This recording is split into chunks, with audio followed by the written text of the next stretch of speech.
Hello, and welcome to Nightly History. If the night has carried you here, let me take your hand and guide you back through the silence of centuries. Tonight, let us return to a world long gone, a world where history still whispers in stone and sand, to the edge of the Sahara, where the dunes stretch endlessly beneath a burning sun, and where the nights fall silent but for the wind moving over sand. For centuries, travellers followed the stars across this ocean of dust, caravans of camels swaying under the weight of salt and gold. And there, where the desert met the waters of the Niger, a city arose. At first glance, Timbuktu seemed like a mirage, towers of clay rising above the dunes, minarets shaped from earth and straw, streets alive with traders who spoke 100 tongues. To outsiders, it was whispered of as the City of Gold, a place so wealthy that its rulers could humble kings far away. But to those who lived within its walls, Timbuktu was more than treasure. It was a sanctuary of learning, a library beneath the desert sky where books were guarded as carefully as jewels. Tonight, let us walk once more through the gates of Timbuktu, through markets filled with salt and spices, past scholars hunched over manuscripts, in the glow of lamplight, to the quiet corridors where the desert silence slowly crept in. This is the story of how a city rose from the sands, flourished in brilliance, and then faded almost to nothing, leaving only whispers, manuscripts, and the shifting memory of a golden dream. The desert is not empty. To those who have never walked its edges, the Sahara may appear as nothing more than an endless wasteland, dunes without end, an ocean of sand without a shore. Yet to those who have crossed it, the desert has a voice. It whispers with the wind, it burns with the sun, and it shrouds its secrets beneath drifting waves of dust. For centuries, the Sahara was not a barrier, but a bridge. It was the highway of empires, a sea upon which caravans of camels moved like ships, carrying with them not only salt and gold, but the very lifeblood of civilizations. At the point where this ocean of sand breaks upon the banks of the Niger River, a city would be born. To the weary eyes of a caravan traveller, emerging from weeks of blinding light and choking dust, it would appear almost like a mirage, walls of clay rising where there should be none, towers of earth-coloured stone standing against the wind, the faint sound of a call to prayer drifting through the air. This was Timbuktu, a city perched on the edge of the desert, on the edge of imagination itself. But long before its name became legend, Timbuktu was no more than a stop on the road, a seasonal camp for nomads and traders. The story begins with the Tuareg, the blue-robed people of the desert, whose lives were bound to the shifting sands and the journeys of camels. They were the first to settle near this bend of the Niger, digging wells, raising tents, and building shelters of mud to withstand the desert storms. They called it Timbuktu, meaning the place of Buktu, a woman who guarded the camp. Over time, this camp became a gathering place, first for a few traders, then for many, until it began to grow beyond the measure of its wells. Imagine the scene in the 12th century. The horizon shimmering in waves of heat, a line of camels approaching slowly, each beast swaying with the weight of salt slabs, cut from mines far to the north in Takaza. The merchants guide them with quiet patience, their robes streaked with dust, their lips parched. Days earlier, they may have stumbled through stretches where not a drop of water could be found, where men and animals alike collapsed in the sand and were left behind for the wind to bury. Yet now, as the caravan nears the river, the air feels heavier with promise. The sound of waterbirds drifts faintly over the dunes, and on the horizon, the mud walls of Timbuktu rise like an apparition. Here, at this meeting point of desert and river, commerce was born. The Niger provided life where the Sahara had none, It was a ribbon of green threading through a land of gold and dust. Villages dotted its banks, fishing boats moved across its waters, and crops grew where the floodplain reached.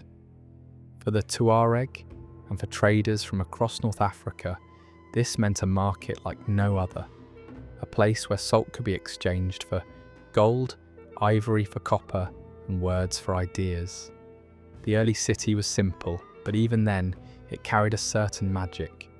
Houses of sun-dried mud bricks rose close together, their walls blending with the colour of the earth itself. The mosques, too, were made of mud and wood, yet they stood tall, their minarets crowned with wooden beams jutting outward, ready to anchor scaffolding for the yearly ritual of replastering. The streets bustled with people, Tuareg nomads, Arab merchants, black African traders from the south. Languages mingled like spices in a pot, Berber, Songhai Arabic, Fulani Bambara, and always, above it all, was the desert. The constant presence, the great silence beyond the walls. By day, the heat pressed down until the very air shimmered.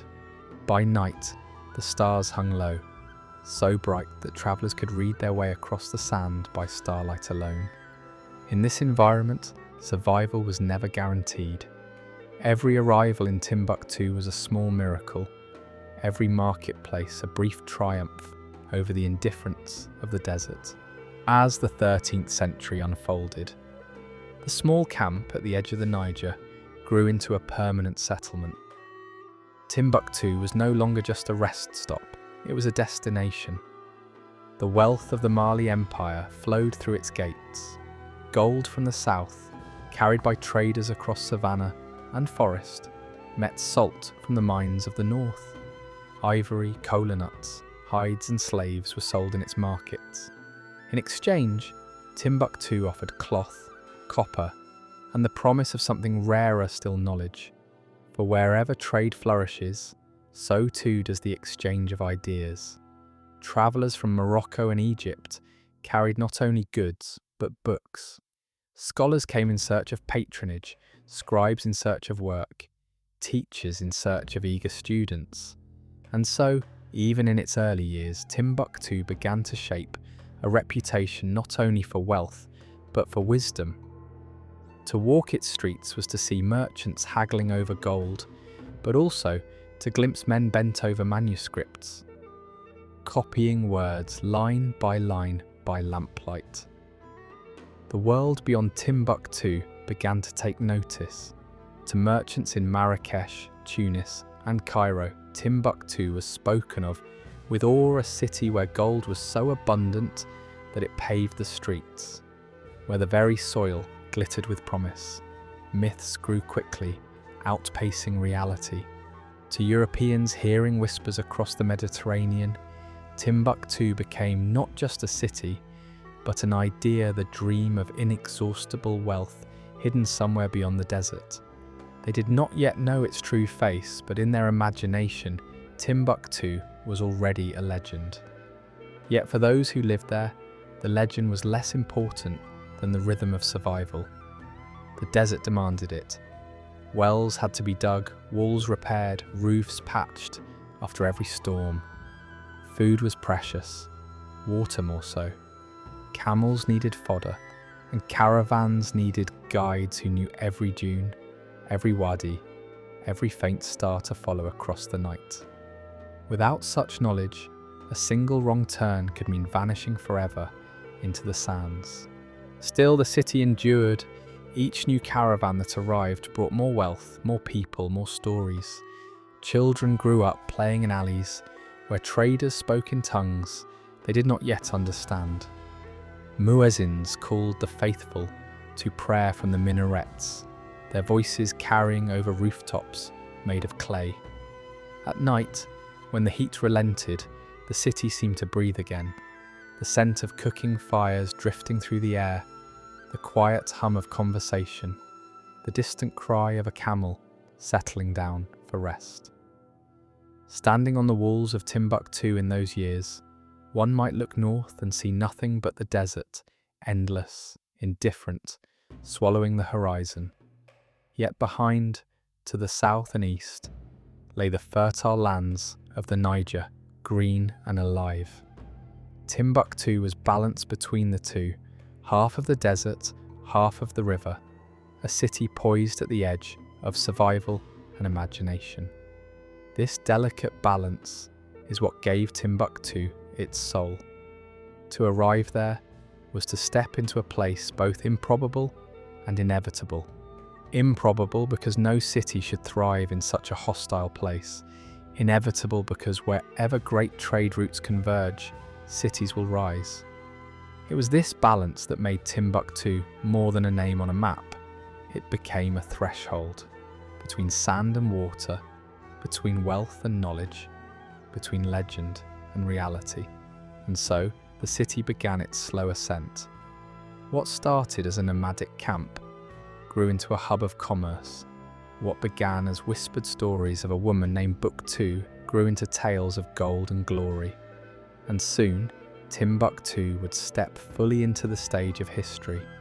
No longer just a mirage on the desert's edge, but a beacon whose light would travel across continents. The city at the desert's edge was never meant to remain small. Timbuktu's destiny was written not only in the sands that surrounded it, but in the rivers and trade winds that connected it to the wider world. By the 14th century, what had once been a modest settlement of mud walls and nomad tents had grown into a centre of commerce whose name carried weight far beyond the Sahara. To understand its rise, one must first understand the two forces that fed it, salt and gold. Salt, the lifeblood of the desert, mined from the desolate plains of Tagkaza, far to the north, where men lived and died among slabs of white mineral that gleamed like ice under the burning sun. Gold, the treasure of the south, drawn from the rich veins and rivers of West Africa, a resource so abundant in the Mali Empire that it shaped the currencies of Europe and the Middle East alike. Timbuktu stood at the very crossroads where these two forces met. Caravans of camels, sometimes numbering in the thousands, carried salt across weeks of desert travel. Traders from the south brought gold, ivory, cola nuts, and slaves. In Timbuktu, these flows converged, and from their meeting, a fortune was born. Picture the city in its prime, the air thick with dust and the cries of hawkers, the streets alive with the shuffle of sandals and the creak of leather packs. The marketplace stretched wide, stalls shaded with woven mats, goods piled high on wooden platforms. Salt slabs stood like pillars of stone, stacked in careful rows, their value measured by weight and by need. Gold dust glittered in small gourds and leather pouches, exchanged carefully, never openly flaunted. There were baskets of grain from the fertile valleys of the Niger, bundles of dried fish from its waters, ivory tusks carved smooth and gleaming in the sun. The people of Timbuktu themselves reflected the diversity of its markets. Tuareg nomads still passed through, their indigo veils staining their skin a deep blue. Songhai traders walked the streets in flowing robes, their language carrying the cadence of the river. Arabs from the north, Berbers from the Atlas Mountains, even merchants from as far as Cairo or Tunis found their way here. The babble of tongues filled the air, bargaining, praying, reciting poetry, singing to the rhythm of drums. It was during this time that Timbuktu came under the influence of the Mali Empire, and with it, the city's wealth and renown soared.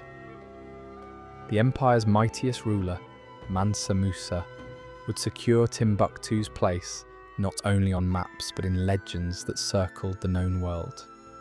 Mansa Musa ascended the throne in the early 14th century, inheriting a kingdom already rich in gold and trade. Yet his reign would lift that wealth to unprecedented heights. When he passed through Timbuktu, He recognized at once the city's strategic value. He invested in its mosques, supported its scholars, and ensured that its markets thrived. Under his hand, Timbuktu became not just a waypoint, but a jewel in the crown of Mali. The most famous story of Mansa Musa is his pilgrimage to Mecca in 1324. Never before, and perhaps never again, did the world witness such a display of opulence. Musa departed with a caravan said to number tens of thousands: soldiers, attendants, merchants, and slaves. Hundreds of camels carried gold, each beast burdened with sacks that glittered with the wealth of his empire. Along the way, he gave lavish gifts, so much gold in Cairo that the price of the precious metal collapsed for years afterward. This pilgrimage turned Timbuktu into more than a city. It transformed it into a myth. Word spread across Africa, Arabia, and Europe of a kingdom so rich that its ruler spent gold as though it were dust. Timbuktu, as one of the empire's shining centres, became entwined with the legend. To the ears of distant merchants, it was no longer merely a settlement by the river. It was a city of gold at the heart of Africa. But Timbuktu's wealth was not only in gold. The city became a magnet for goods from across the continent and beyond: ivory and slaves from the south, copper from the desert mines, textiles from North Africa, glass beads from Europe, all passed through its gates. The city's markets reflected not just material wealth, but a network of connections that bound together lands separated by thousands of miles. As wealth accumulated, so too did architecture. The mosques of Timbuktu, built in this era, were unlike the marble structures of Cairo or the stone minarets of Damascus. They were made of earth itself, sun-dried mud bricks plastered with clay, reinforced with wooden beams that jutted outward in regular patterns. These beams, though humble in appearance, served a practical purpose, allowing scaffolding to be raised each year as the community came together to replaster the walls, protecting them from the rains. The Jingwereber Mosque, commissioned by Mansa Musa and designed by an Andalusian architect, rose with striking presence. Its minaret, massive and earthy, stood as a beacon to travellers approaching from the desert. The sight of these mosques must have struck awe into those arriving from afar. After weeks of endless dunes, the city seemed like an oasis, not only of water and food, but of grandeur. The skyline of Timbuktu was not high, but it was proud. Towers of mud rising against the horizon, testaments to human ingenuity in a place where nature allowed so little. Inside the city, life followed the rhythms of commerce and prayer. The call to prayer echoed 5 times daily, summoning men from their shops and markets to bow upon the earth. Children played in alleys where the walls glowed warm in the sun. Women carried water in clay jars balanced on their heads, and scribes bent over their parchments, their reeds scratching faintly in the stillness.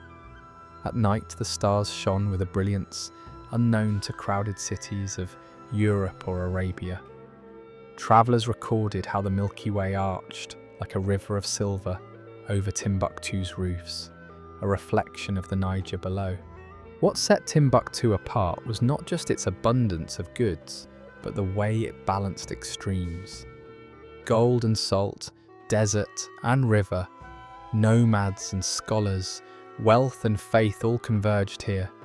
The city lived in constant tension between harshness and prosperity, between survival and splendour, and it was in that balance that Timbuktu grew. The city's reputation spread far beyond Africa. Arab geographers wrote of it with fascination, their accounts blending fact and exaggeration. In Europe, where maps often marked Africa as a land of mystery, Timbuktu became synonymous with unattainable riches. Poets and storytellers spoke of it as though it were El Dorado, a place at the farthest edge of the world where streets might be paved with gold. For the people of Timbuktu, these legends mattered less than the reality of their daily lives. The market still opened at dawn, the caravans still arrived at the city gates, the desert still pressed its silence against the walls, yet even they must have sensed that their home was becoming more than a city. It was becoming a symbol, a place whose name would endure even as empires rose and fell. By the close of the 14th century, Timbuktu was no longer a fragile camp clinging to the desert's edge. It was a thriving metropolis, a beacon that drew men and goods across thousands of miles.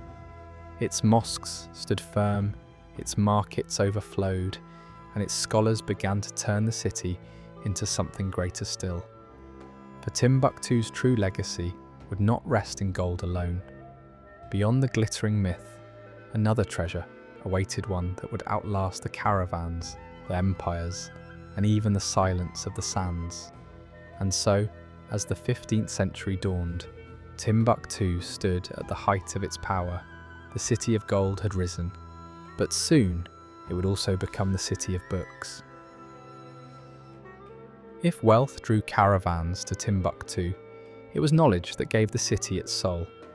By the 15th and 16th centuries, Timbuktu was not only a market of goods but a sanctuary of words.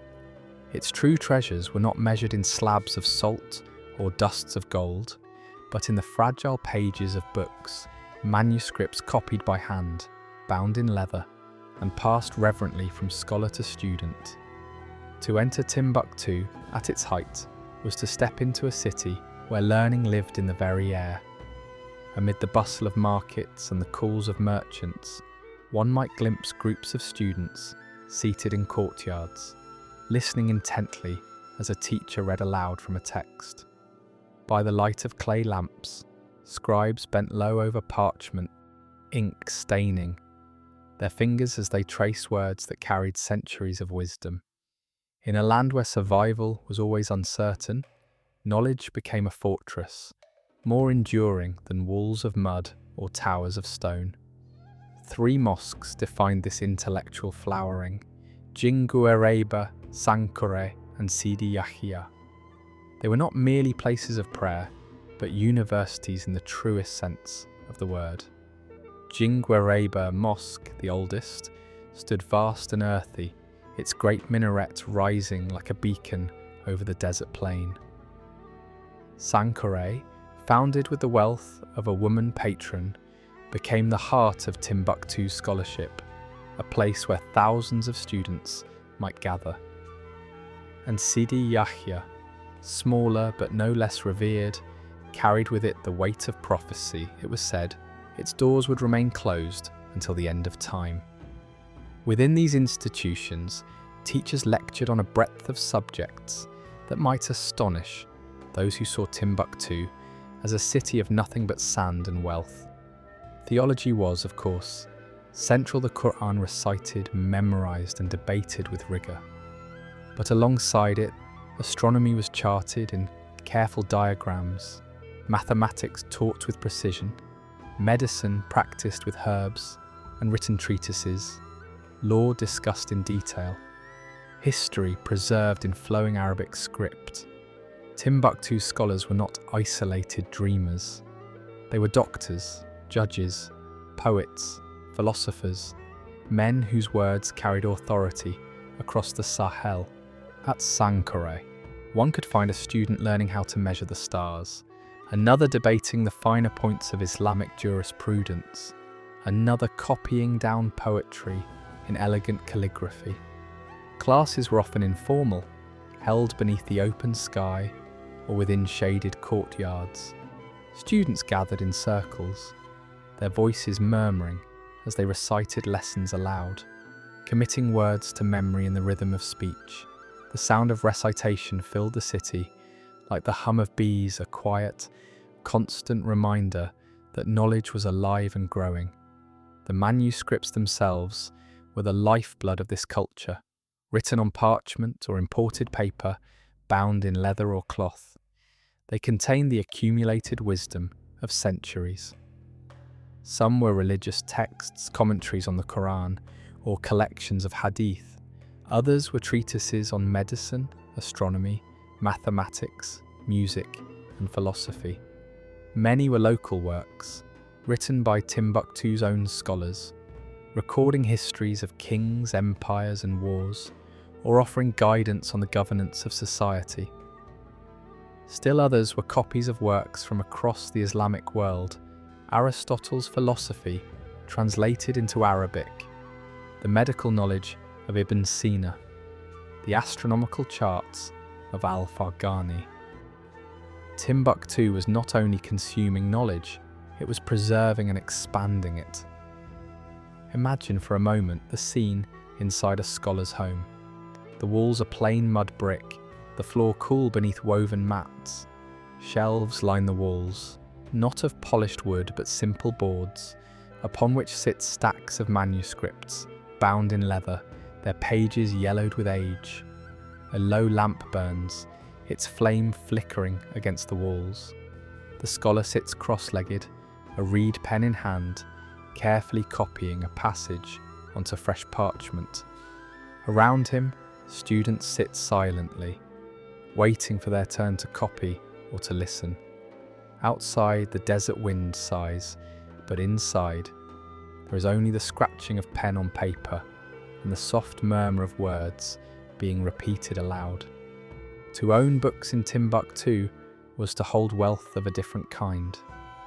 Families passed manuscripts down through generations as heirlooms, guarding them with care equal to or greater than gold. Merchants who could afford it bought books from Cairo, Fez and beyond, transporting them across the desert as precious cargo. A single manuscript might be worth more than a camel. Scholars became not only keepers of knowledge, but keepers of treasure. Their libraries hidden within simple homes, yet filled with riches beyond imagination. In this golden age of learning, Timbuktu produced scholars whose names carried weight far beyond the city. Ahmed Baba, often called the greatest scholar of West Africa, wrote extensively on law, theology, and history. His works, along with those of others, cemented Timbuktu's role as a centre of intellectual authority. When disputes arose, rulers from distant lands might seek counsel from its scholars. To study in Timbuktu was to carry with you a prestige recognised across the Islamic world. The rhythm of life in the city reflected this dual identity, part market, part university. In the mornings, merchants hawked salt, gold, ivory and slaves in crowded squares. By afternoon, the streets emptied into quiet as students gathered in study circles, the murmur of lessons blending with the distant call to prayer. At night, the city seemed to glow from within, as lamplight spilled from windows, where manuscripts were copied, read, and cherished. Timbuktu had become not merely a place of commerce, but a beacon of enlightenment at the edge of the desert. For outsiders, the reputation of Timbuktu grew more mythical with every tale. To Arab geographers, it was a city of both wealth and wisdom. To Europeans, hearing rumours second-hand, it became almost otherworldly, a place where gold was inexhaustible and where learning rivaled the great centres of the Mediterranean. In truth, the city was both more modest and more remarkable than legend suggested. Its buildings were humble, its streets dusty, its survival precarious in the face of desert storms and political upheaval. Yet within those mud walls, knowledge flourished in a way that defied the harshness of the land. What made Timbuktu unique was not merely the volume of its manuscripts or the fame of its scholars, but the way knowledge permeated every layer of society. Children grew up reciting verses before they could write their names. Families invested their wealth in books as much as in camels or houses. The pursuit of learning was not a pastime of the elite alone. but a thread woven into the fabric of the city. And yet the fragility of this treasure was always present. The desert does not easily yield to permanence. A misplaced ember, a sudden raid, the shifting of political power, any of these could scatter or destroy the manuscripts. That they survived at all is a testament to the devotion of those who guarded them, hiding them in chests, burying them in sand, passing them hand to hand in secret. As the 16th century dawned, Timbuktu stood at its intellectual zenith. Caravans still brought gold and salt, but scholars brought words, and these words outshone all the riches of the markets. To sit in Timbuktu was to sit at a crossroads of civilizations, where African tradition met Islamic scholarship, where local memory joined the universal pursuit of truth. Travellers recorded their impressions with awe. Leo Africanus, who visited in the early 16th century, marvelled at the city's wealth of books and the esteem in which scholars were held. He wrote of markets overflowing with goods, but also of the deep respect shown to those who taught and preserved knowledge. Timbuktu, he declared, was a city unlike any other, where wisdom itself was counted as currency.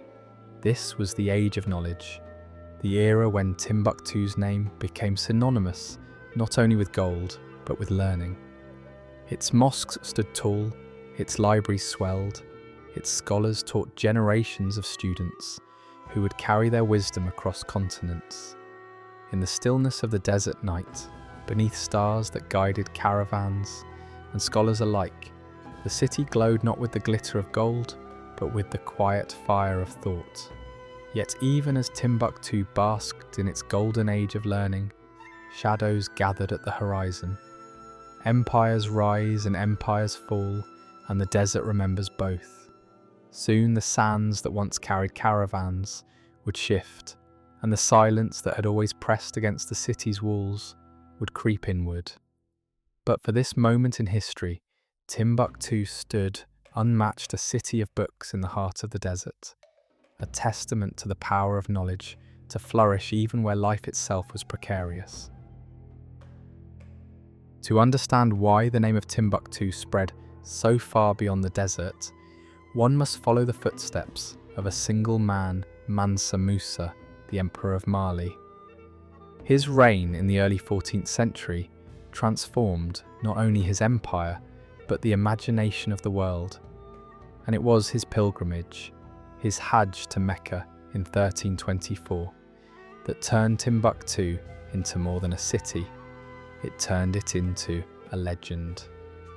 Mansa Musa inherited a kingdom already rich in gold. The Mali Empire controlled vast territories stretching across West Africa, with fertile fields along the Niger, bustling towns like Gao and Djenné, and trade routes that carried salt and gold in endless streams.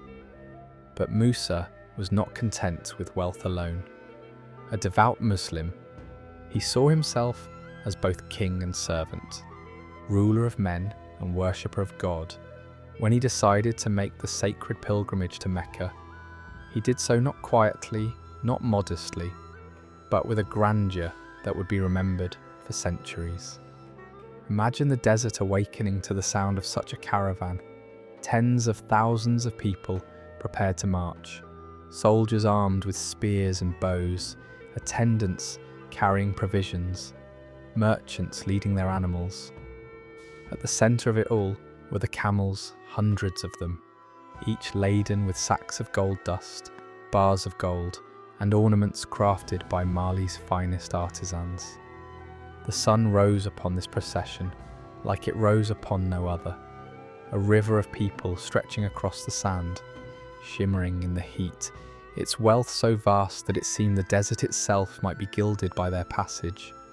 The journey carried them first northward, across the endless Sahara. Here, the desert was at once cruel and majestic. Days passed under skies without a cloud, the horizon quivering in waves of heat. At night, the cold fell sharp, the stars burning close as if one might reach out to pluck them from the sky. Many had crossed the Sahara in smaller groups, but never had the desert witnessed such a company. The sheer size of the caravan turned every oasis into a festival of arrival, every watering place into a bustling camp of tents and fires. From the Sahara, the caravan descended into the cities of North Africa. When Mansa Musa entered Cairo, the world shook. Chroniclers wrote of his generosity, how he gave so much gold to the poor, to merchants, to officials, that the value of gold itself collapsed. Prices across Egypt fell and did not recover for over a decade. Musa's gifts were so lavish, his wealth so overwhelming, that the city could scarcely comprehend it. The sight of a black African king, resplendent in robes, followed by an army of attendants and camels heavy with gold, challenged every assumption of power and prestige in the Islamic world. In Cairo, in Mecca, in Medina, Mansa Musa prayed and gave alms, but he also displayed the full strength of his empire. He commissioned mosques, purchased houses to serve as lodging for pilgrims, and met with scholars and rulers. His pilgrimage was not merely a religious duty, it was a proclamation. Mali was not a distant, unknown land on the edge of the desert. It was a kingdom of immense wealth, led by a king whose generosity could transform economies, whose power could not be ignored. News of this pilgrimage spread with breathtaking speed. Merchants carried the story to Damascus, Baghdad, and Constantinople. European traders heard whispers of it across the Mediterranean. By the time the accounts reached Genoa and Venice, Mansa Musa had become a figure of awe, his name synonymous with limitless riches. Cartographers, uncertain of Africa's interior, began to mark their maps with an image of a black king holding a golden orb, a symbol of Mali, of Musa, and of Timbuktu, his jewel of the desert. And indeed, Timbuktu thrived under Musa's patronage. Though he passed through only briefly, he recognized its strategic and cultural importance. He commissioned the Niger River Mosque, bringing an Andalusian architect to shape its design, blending the traditions of North Africa with the materials of the desert. This act alone spoke volumes. Timbuktu was not merely a trading post, it was a city worth investing in, a city destined to endure. The pilgrimage altered more than the world's perception. It altered Timbuktu itself. The influx of scholars who followed in Musa's wake brought with them manuscripts, skills, and connections. The city became further integrated into the intellectual networks of the Islamic world. Students who had once dreamed only of Cairo or Fez now considered Timbuktu as well. The aura of gold and generosity clung to the city, amplifying its reputation as both a marketplace and a sanctuary of knowledge. For those who lived in Timbuktu, the echoes of Musa's pilgrimage were felt in subtle ways. Merchants found their goods more desirable, their city more respected. Scholars found themselves in greater demand, their teachings carrying newfound prestige. Even the children who grew up in the shadow of Sankore Mosque may have heard stories of the king who crossed the desert with gold enough to humble Cairo. His legend became their inheritance, a reminder that the sands outside their walls connected them to the entire known world. But as with all things in the desert, wealth and fame came with shadows.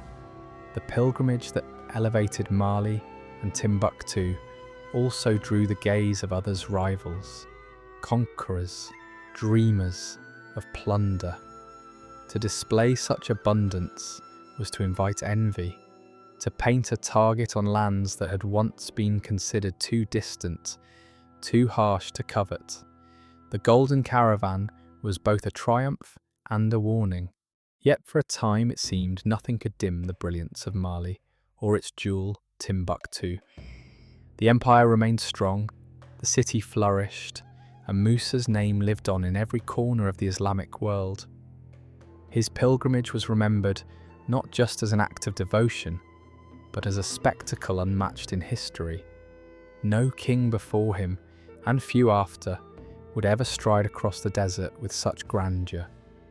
Centuries later, historians would still marvel at the scale of Musa's Hajj. Economists would trace the fluctuations of gold prices back to his generosity. Geographers would note how his journey redrew the maps, placing West Africa firmly within the consciousness of the Old World. And at the centre of it all lay Timbuktu, a city transformed by association, a place that became the symbol of a continent's wealth and wisdom. Tonight, if you close your eyes and imagine the desert under a blazing sun, you might still see them. The endless line of camels, their shadows long upon the sand, the glint of gold dust in the air, the banners fluttering above a sea of travellers. At their head rides a king whose name shook the world, and behind him, in the distance, lies a city that would forever be remembered as the City of Gold. For Timbuktu, the age of legend had begun. For centuries, Timbuktu stood at the confluence of wealth and wisdom, its markets alive with caravans and its libraries swollen with knowledge.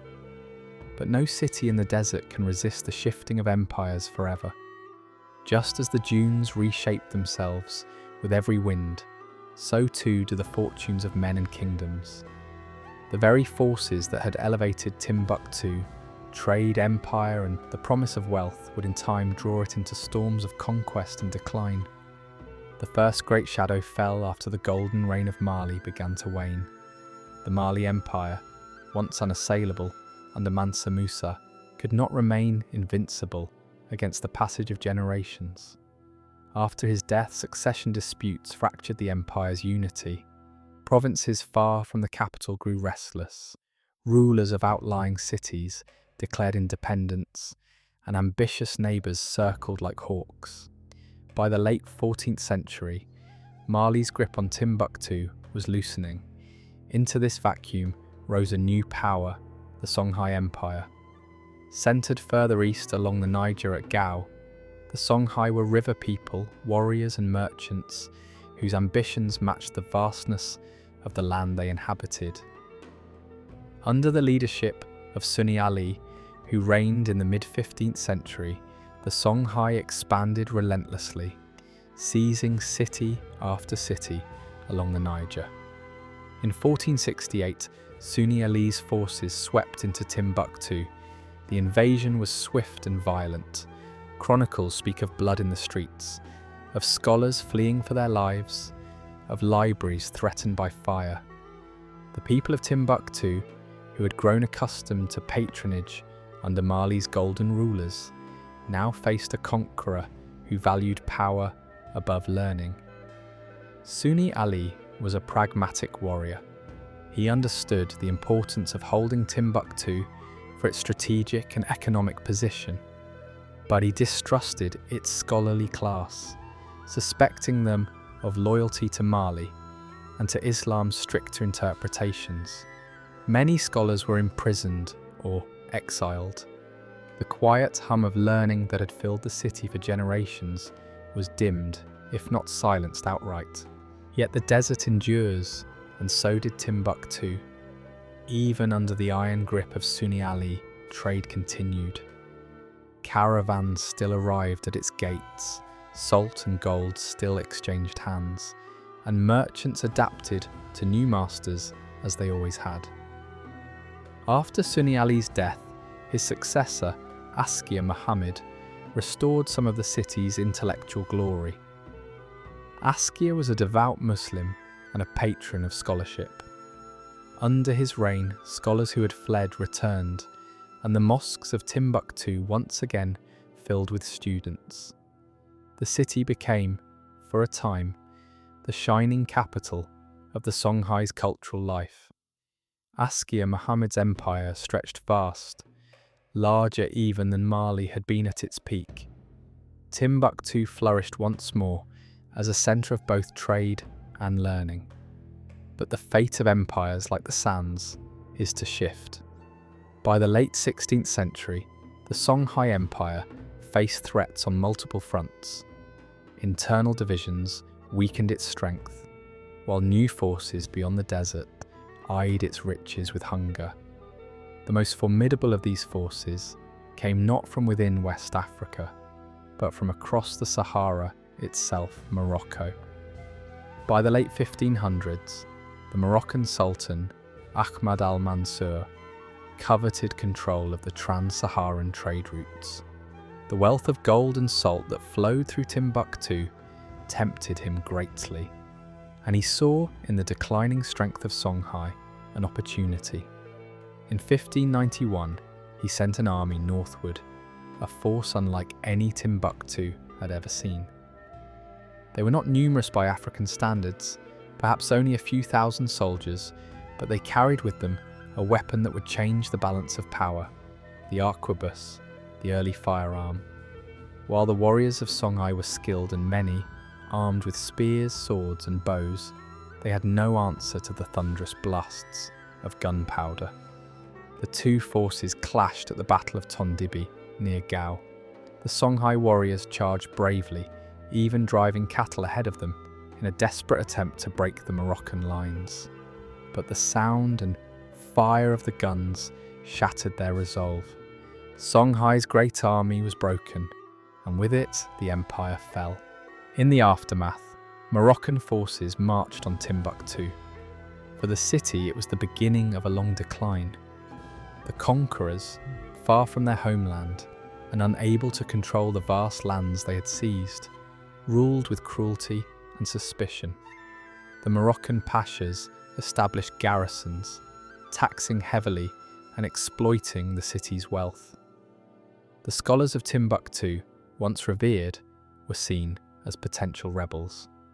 Ahmad Baba, the city's most celebrated scholar, was seized and exiled to Marrakesh, where he lamented the plundering of his library, a collection of 1,600 manuscripts, each one a treasure of knowledge.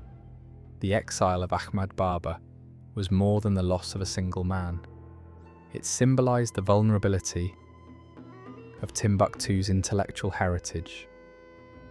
Books that had been copied and preserved for generations were confiscated, scattered, or destroyed.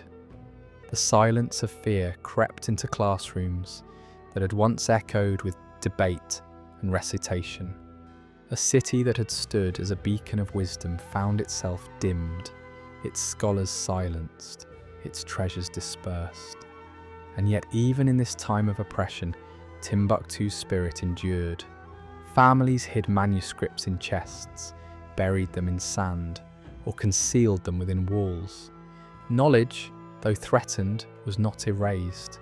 The desert had always taught resilience, and Timbuktu's people clung fiercely to what they could preserve. But the larger currents of history moved against them.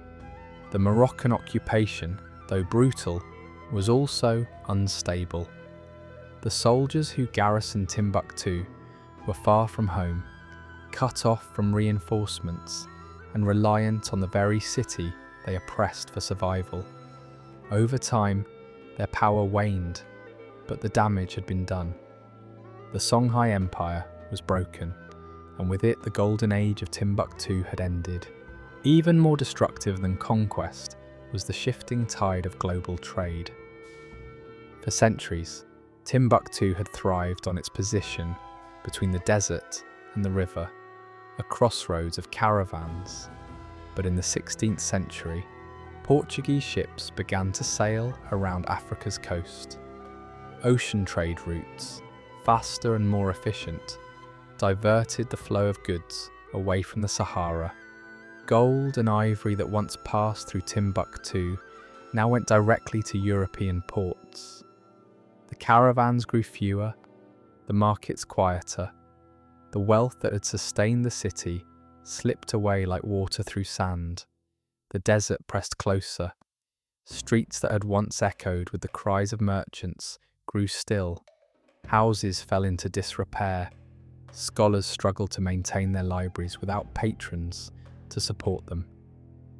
Slowly, inexorably, Timbuktu shrank from the jewel of empires to a provincial town, clinging to its memories as the dunes crept nearer. Travellers who arrived in the centuries after its fall often expressed disappointment. They had heard legends of streets paved with gold, of libraries overflowing with manuscripts, of a city that rivaled Cairo or Baghdad. What they found instead was a dusty town of mud walls, its glory faded, its silence heavy. Some mocked it as a myth, others pitied it as a ruin. Yet beneath that silence, the manuscripts remained, hidden and waiting. For Timbuktu, the fall was not sudden, but gradual, a long unravelling across generations. It began with the weakening of Mali, deepened with the conquest by Songhai, and culminated in the thunder of Moroccan guns. Each shift of empire left scars upon the city. Each turn of history carried it further from the height of its power. Still, to walk its streets in those years was to feel the weight of its past. The Jingweraba Mosque still stood, its walls replastered each year by faithful hands. The Sankore Mosque still sheltered students, though fewer than before. The call to prayer still echoed across the rooftops of clay. Timbuktu lived on, diminished but not erased, a reminder that even as empires fall, cities endure. The desert had shifted, the empires had fallen, but Timbuktu remained fragile, scarred, yet still whispering of the greatness it had once known. And in that whisper lay its survival, for though its wealth and power had faded, its name endured. Across the world, Timbuktu remained a symbol of gold, of books, of mystery at the edge of the sands. Empires had come and gone, but Timbuktu, though battered, would live on in memory. The fall of empires does not always come with thunder. Sometimes it comes quietly, like sand slipping through an hourglass, unnoticed until the vessel is nearly empty. For Timbuktu, the centuries after the Moroccan conquest were not marked by sudden destruction, but by a slow fading, as though the desert itself were drawing a veil of silence over the once thriving city. By the 17th century, the roar of cannons at Tondibi had faded into memory, and the soldiers of Morocco, isolated in their garrisons, had grown weary and weak. Their supply lines stretched thin across the desert, and their control was often more a matter of fear than governance. Timbuktu remained under their shadow, but the city was no longer the beating heart of trade and scholarship it had once been. Instead, it was a place of echoes, echoes of gold, echoes of learning, echoes of power that had slipped away. The caravans still came, but fewer now.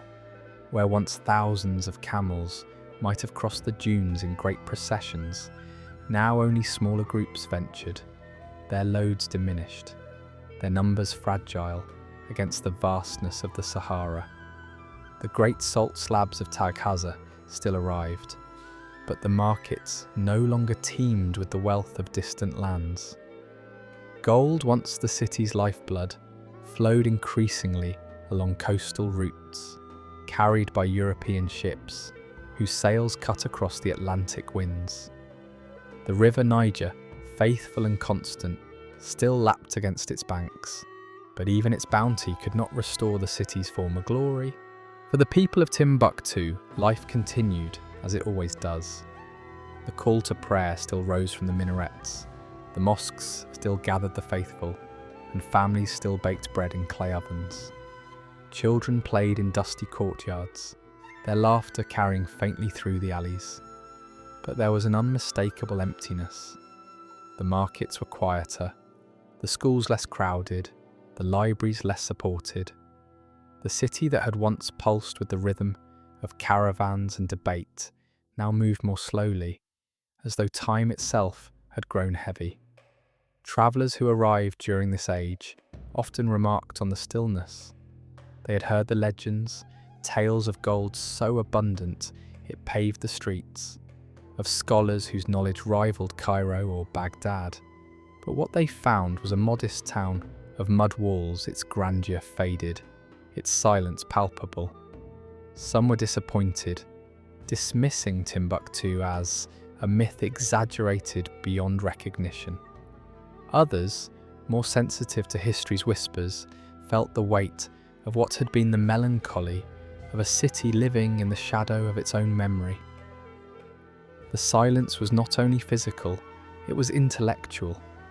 The manuscripts of Timbuktu, once copied and studied in the glow of lamps, were increasingly hidden away. Families who had guarded them for generations continued to do so, but without the patronage of kings or the prosperity of trade. The great centres of learning waned. Teachers still taught, students still recited, but the scale was smaller, the reach narrower. Knowledge had not vanished, but it had retreated into the private sphere, into the safekeeping of households rather than the flourishing of public debate. The desert, too, pressed its claim more forcefully. Without the wealth to maintain and expand its walls, Timbuktu was vulnerable to the slow but relentless advance of sand. Winds carried fine dust into streets and courtyards, piling against doorways, seeping into cracks. Houses crumbled, if not repaired, their mud bricks dissolving with each rare rain. Wooden beams that had once supported rooftops rotted, fell, and were not replaced. The city shrank inward, its boundaries contracting, its grandeur eroding. And yet, in this silence, there was a strange endurance. Timbuktu did not die. It did not vanish like other cities, swallowed whole by the desert. It persisted stubbornly alive, even as the sands crept closer. Its people adjusted, as desert people always do. They rebuilt what fell, replastered the mosques each year, replanted fields along the riverbanks. They buried their books, hid their heirlooms, and preserved what they could. The silence of the sands was heavy, but it was not absolute. Still, the world beyond Timbuktu moved on. The rise of coastal trade transformed the map of Africa. Portuguese, Spanish, Dutch, English, and French ships sailed around the continent, connecting Europe directly to the sources of gold and ivory. The Sahara, once the great bridge between north and south, became less travelled, its caravans fewer, its importance diminished. Timbuktu, reliant on those routes, became increasingly peripheral. What had once been the crossroads of empires became, in the eyes of the world, a forgotten outpost. By the 18th century, Timbuktu's reputation had taken on a paradoxical shape. To those in Europe, it was still spoken of with awe, a city of fabled wealth, a golden dream at the edge of the known world. Maps still marked its name, often with embellishments, its reality cloaked in mystery. Yet to those who visited, it was a humble town, its wealth long gone, its scholars living quietly, its silence deeper than its legend. This paradox only grew stronger in the 19th century, as European explorers set out to find the lost city of gold. Driven by curiosity, ambition, and imperial designs, they braved the desert in search of Timbuktu's wonders. Many never returned, swallowed by heat and thirst. Those who succeeded often found not treasure, but silence, mud walls, dusty streets, manuscripts hidden in homes, a city weary but still alive. Their disappointment, however, did not diminish Timbuktu's legend. If anything, it added to it, for a city so hidden, so veiled in silence, must surely still keep secrets. The silence of the sands was not only the absence of noise, but the presence of memory. To walk the streets of Timbuktu in these centuries was to feel the layers of time pressing close. Each mosque, though worn, still stood as testimony to faith and endurance. Each manuscript, though hidden, carried the wisdom of centuries. Each family, though poorer than their ancestors, still bore the pride of living in a place whose name carried weight across continents. And in that silence there was also dignity. Timbuktu did not need to shout its history. It carried it quietly, in whispers and fragments, in books buried against the wind. The desert could cover its streets, but it could not erase its soul. At night, the silence deepened further. The wind moved through the alleys, carrying the smell of dust and smoke. The stars above blazed as they always had, indifferent to the rise and fall of empires. The same stars that had guided caravans now shone over a quieter city, reminding its people of the vastness beyond their walls.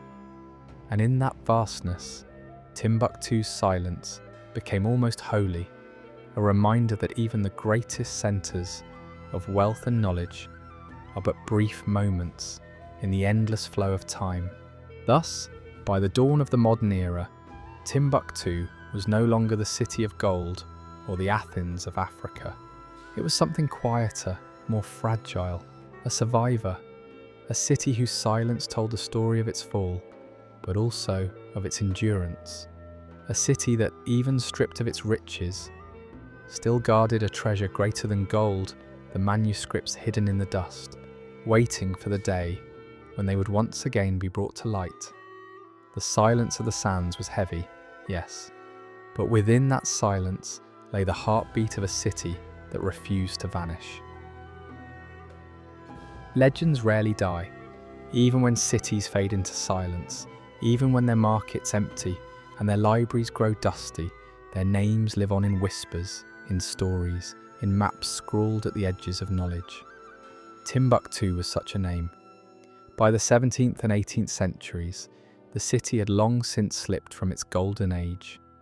The caravans that once brought rivers of salt and gold now trickled. The scholars who once filled its mosques with debate taught in quieter circles. Yet in Europe, Timbuktu's legend only grew brighter. To the imagination of the old world, Timbuktu was not a modest town of mud walls, but a hidden treasure chest in the desert, overflowing with gold beyond measure. Travellers' tales, sometimes true, sometimes wildly embellished, painted the city as Africa's El Dorado. Maps drawn in Lisbon, Amsterdam, and Paris marked Timbuktu with special care, often exaggerating its size and wealth. Writers spoke of it as the richest city on earth, its streets glittering with golden dust, its rulers seated upon thrones of unimaginable splendour. This myth was fed by fragments of truth. Reports of Mansa Musa's pilgrimage had spread far and wide. Chroniclers in Cairo and Damascus had written of the king, whose generosity had collapsed the value of gold. European traders who dealt with North Africa heard rumours from Saharan merchants of a city beyond the dunes where gold flowed like water. Each retelling magnified the legend until Timbuktu ceased to be a city at all and became an idea, a dream of wealth hidden just beyond reach. For centuries, Europeans could not reach it. The Sahara stood as a barrier more formidable than any wall. Heat, thirst, sandstorms, and hostile tribes made the desert a graveyard for the unprepared. Many who set out to find Timbuktu never returned, their bones buried in the dunes, their ambitions swallowed by silence. And so the city remained veiled, unseen by European eyes, more myth than reality. But the age of exploration was relentless. By the late 18th and early 19th centuries, the hunger for knowledge and empire pushed Europeans deeper into Africa. Scientific societies in London and Paris sponsored expeditions, eager to pierce the mystery of the interior. For them, Timbuktu was the ultimate prize, the city whose name had haunted maps for centuries, the key to understanding the heart of the continent. The first to reach it was a Scot named Alexander Gordon Laing. In 1825, he set out across the desert, enduring unimaginable hardship. His caravan was attacked. He himself was wounded, cut and battered, yet he pressed on. After months of suffering, he arrived in Timbuktu in August 1826. What he found was not the city of legend, but a humble town of mud walls, its glory long past, its markets quiet, its silence heavy. Yet even in its diminished state, the name of Timbuktu was powerful. Laing's triumph was short-lived. Weeks later, he was murdered on the road out of the city, his journals lost, his discoveries silenced. Europe had to wait longer for its vision of Timbuktu to be revealed. That revelation came 2 years later, in 1828, with René Caillié, a French explorer, who disguised himself as a Muslim pilgrim. Unlike Laing, Caillié survived his journey. He entered Timbuktu quietly, without fanfare, blending into the city as best he could. What he saw was not the city of golden streets, but a small, dusty town, its buildings simple, its people living modestly. He recorded his impressions with honesty, describing a place that bore little resemblance to the myths. When he returned to France, Caillié's account was met with disbelief. Many refused to accept that Timbuktu, long imagined as the richest city in the world, was little more than a provincial town of mud and silence. His words stripped away centuries of legend, replacing them with a reality that seemed too plain. Yet Caillié had told the truth. Timbuktu's age of grandeur had passed, and what remained was but an echo. Still, even in its faded state, the city held fascination.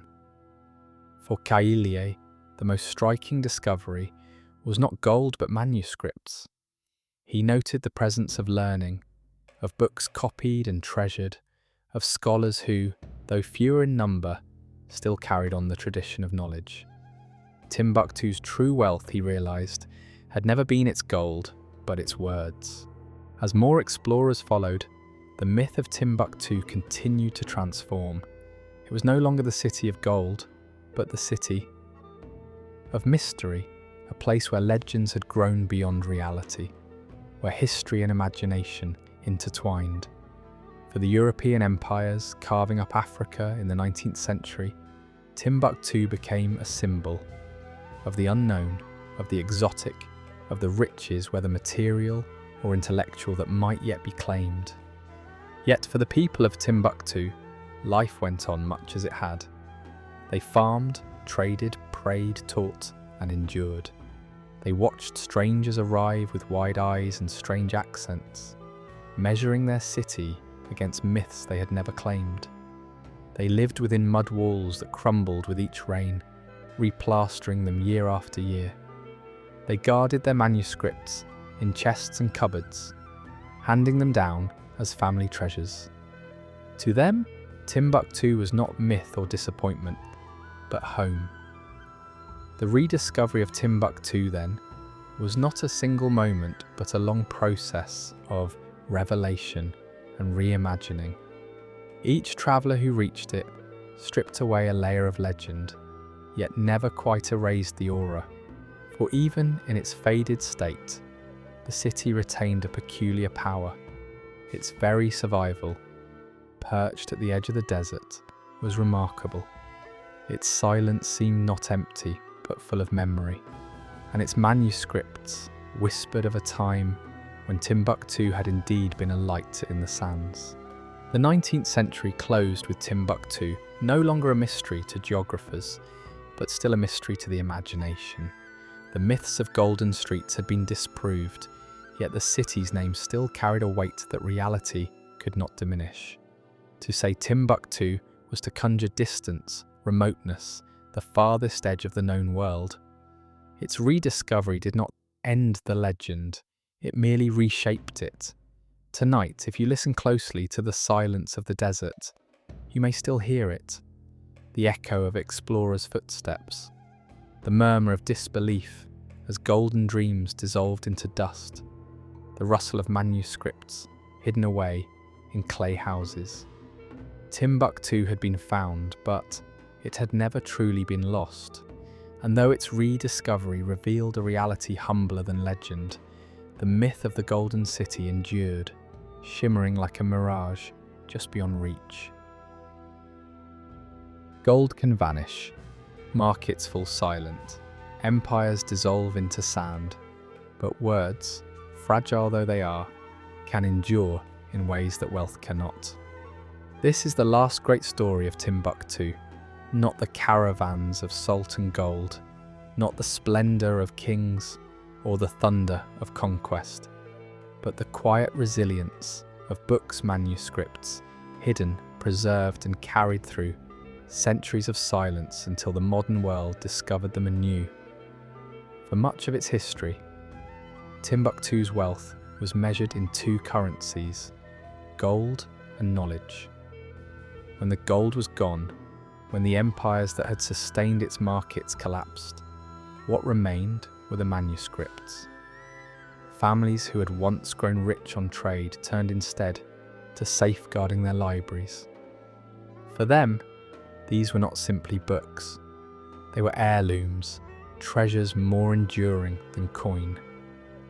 Picture a mud brick house in Timbuktu in the 17th or 18th century. The walls are plain, patched with fresh clay after every rain. A small courtyard opens to the sky where a fig tree casts its shade. Inside, a wooden chest rests against the wall. Within it, wrapped in cloth to shield them from dust and insects, lie manuscripts, dozens, sometimes hundreds. Some are Quranic texts written in elegant Arabic script, others are treatises on medicine, astronomy, or law. Still others record the histories of kings, the genealogies of families, the wisdom of poets. Each manuscript was copied by hand, its ink fading with time, its pages fragile. Yet each was precious beyond measure. To lose one was to lose a fragment of memory. To preserve one was to keep alive a voice from centuries past. These books survived not because rulers protected them, but because ordinary families cherished them. In times of turmoil, they buried them in sand. In times of threat, they sealed them in clay jars.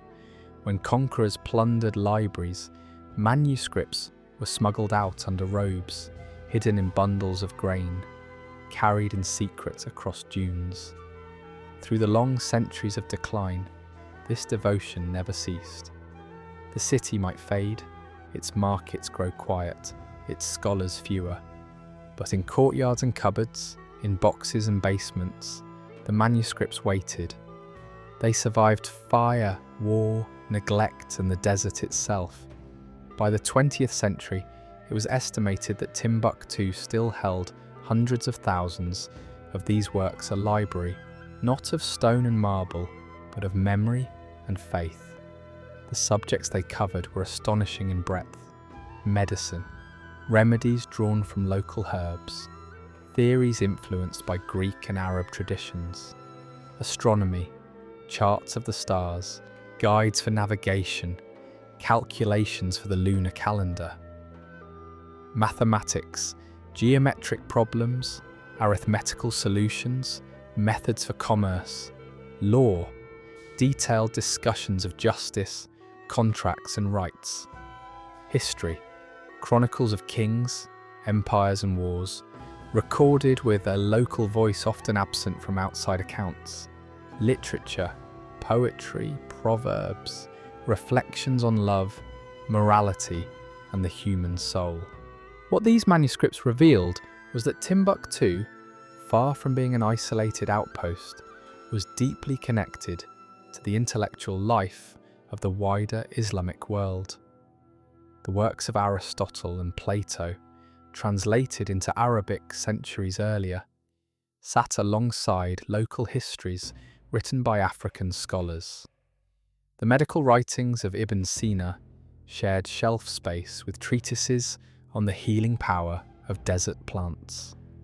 Knowledge flowed across deserts, just as salt and gold once had, binding Timbuktu into a network of thought that stretched from Spain to Persia. For centuries, the outside world knew little of these treasures. Travellers saw only the mud walls and dusty streets, never realising that behind those walls lay libraries of immeasurable value. The myth of Timbuktu as a city of gold obscured the deeper truth. It was, in fact, a city of books.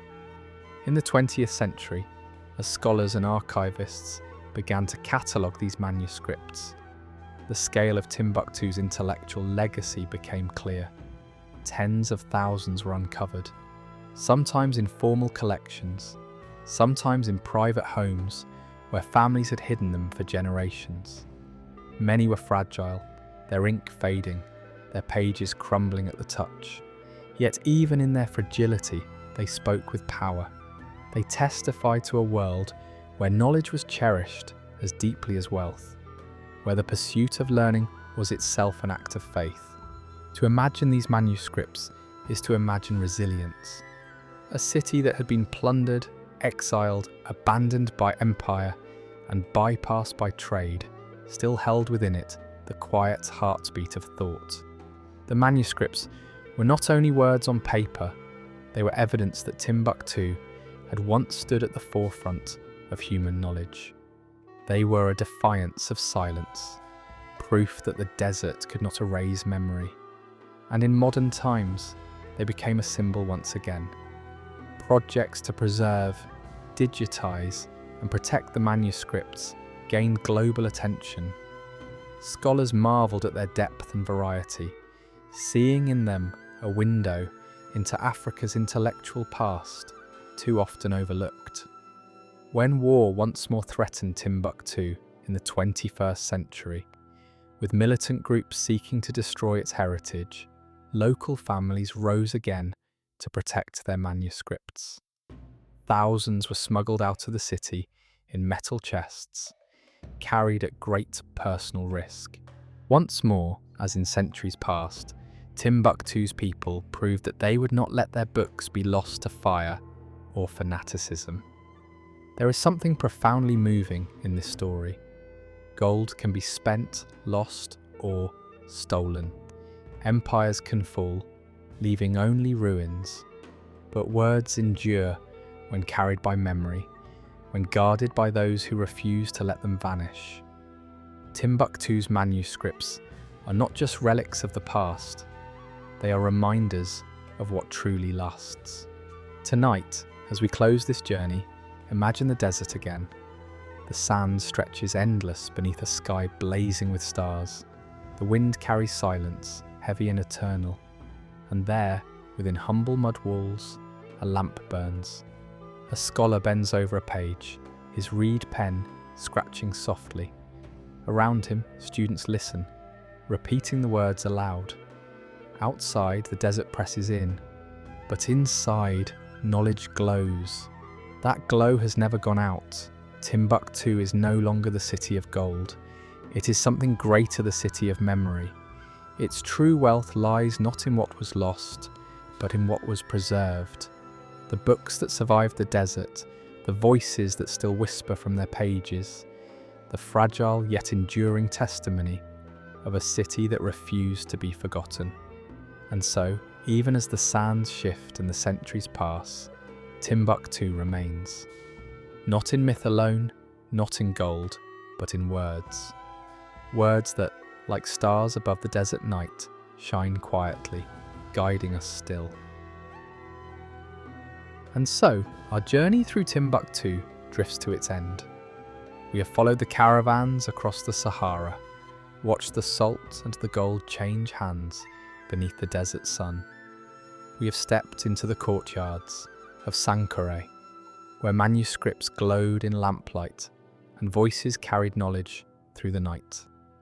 We have seen the rise of empires that claimed the city, and we have heard the silence that followed their fall. Timbuktu was never only a city of gold. Its true wealth lay in the fragile manuscripts, that survived storms of conquest, in the voices that refused to be silenced, in the memory guarded within mud walls long after the world forgot. Now the markets are quiet, the caravans fewer, the desert winds heavier. Yet if you listen closely, in the stillness, you can still hear it, the echo of prayers, the hum of recitation, the soft turning of a page. History has not vanished here. It lingers as whispers in stone and sand, and tonight, as you close your eyes, let those whispers carry you gently toward rest. If you wish to wander further with us through the ruins and memories of forgotten worlds, I invite you to subscribe, to like, or to share this story with others who may listen as they drift into sleep. For even in silence, history speaks, and in Timbuktu, it still whispers. Sleep well, sleep peacefully.